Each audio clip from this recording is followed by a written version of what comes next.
Welcome back, everyone. I am Brian. You are Chords and Notes Nation, and you have been invited into my living room today for another raw, honest, and unedited reaction for my patron Phil. Phil, front and center. The rest of you find another spot. We have a special guest today, Mr. Greg MacGyver. That's right, from the MacGyver family tree. They do things, they fix things with stuff that most of us would probably just throw out. So, and I heard you've been around the world fixing things.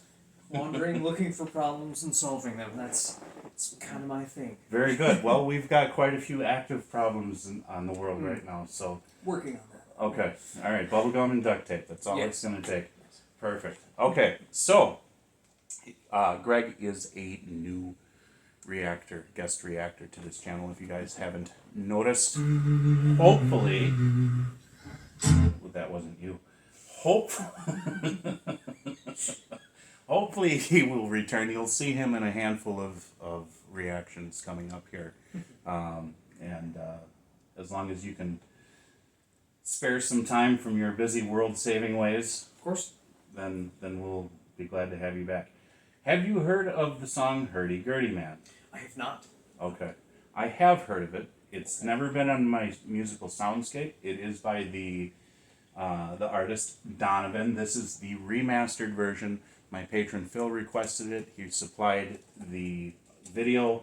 It is off the Figago Music YouTube channel. So thank you, Figago Music. Appreciate it. If you guys want to see the original, you can go there. I'll probably link that at the end of this video as well. If this appears to be an audio-only video, so audio-only video, is that, it's ironic, isn't it? Yes, I have heard of Donovan. I'm not 100% certain. I think height of fame is somewhere in the 70s. Could have been the 60s, but I think 70s. Okay. And I have heard of this song. I probably have heard this song. But again, like I said, he has not been in my musical soundscape. So this is virtually a first time listen. Are you ready? Yes, sir. All right.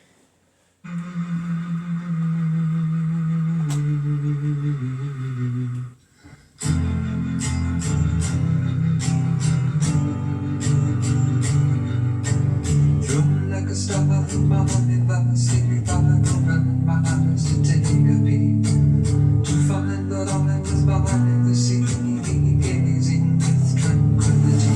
Just then the man came singing songs of love. Then when the hurdy-gurdy man came singing songs of love.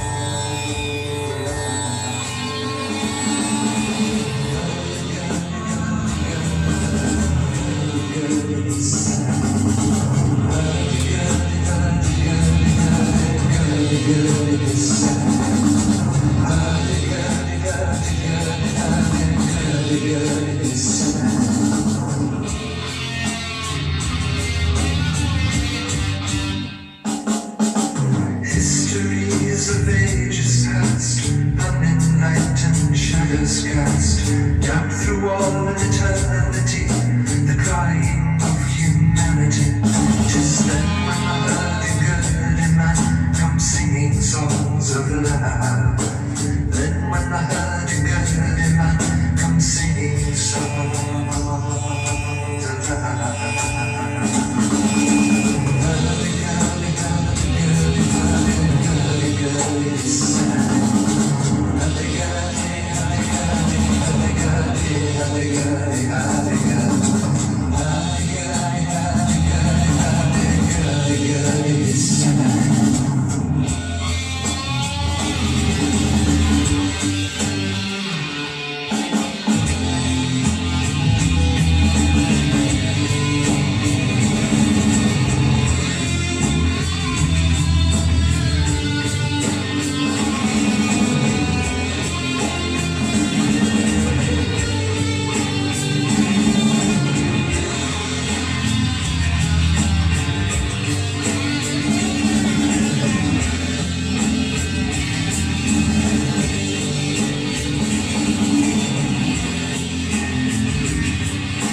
'70s.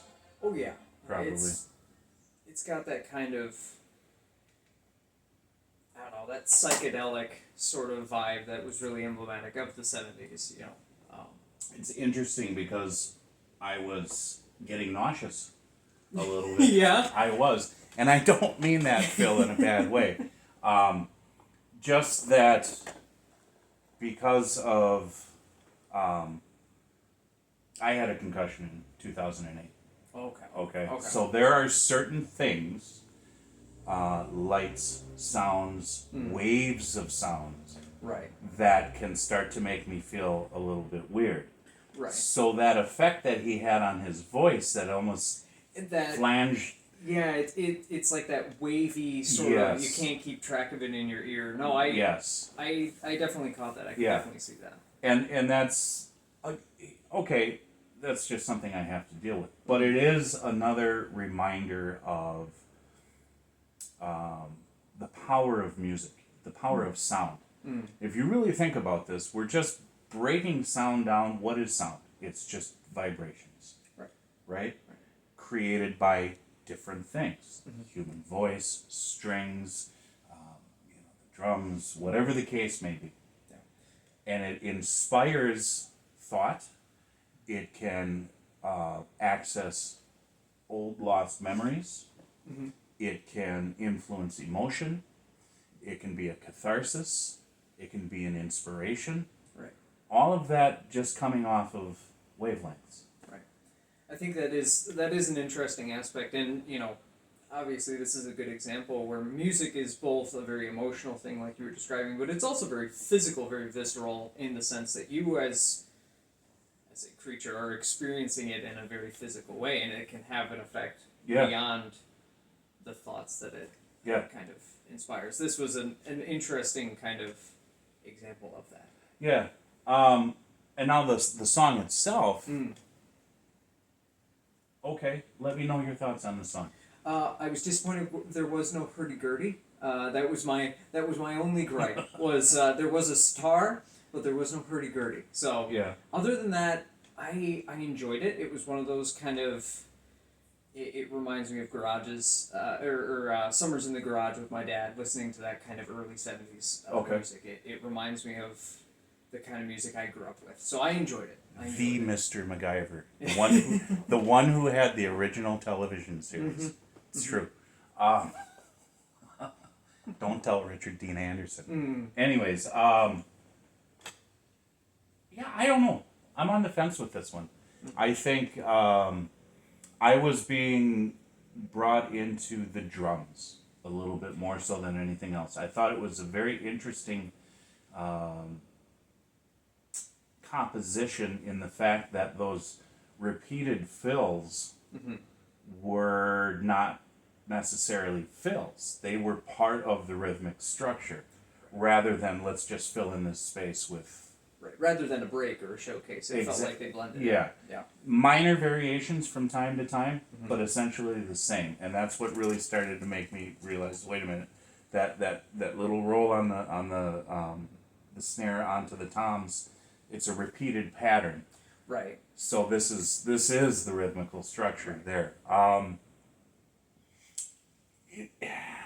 Analog recording. So it seemed like it was a little muddy. Even though this is a remastered version, Right. it's still, you can't get away from the original recording. Right. It does have that kind of raw feel to it, Yeah. where you do feel like you're listening to an amp. It doesn't feel as crisp as you might expect something remastered to sound. Yep. Yep. Kind of to your point with the drums, with the repetition of it, I felt that in the latter half there's that always a showcase of the guitar, especially with this genre of music. I felt like they didn't take a lot of risks. I felt like the guitar solo towards the end of the song really just stayed within this specific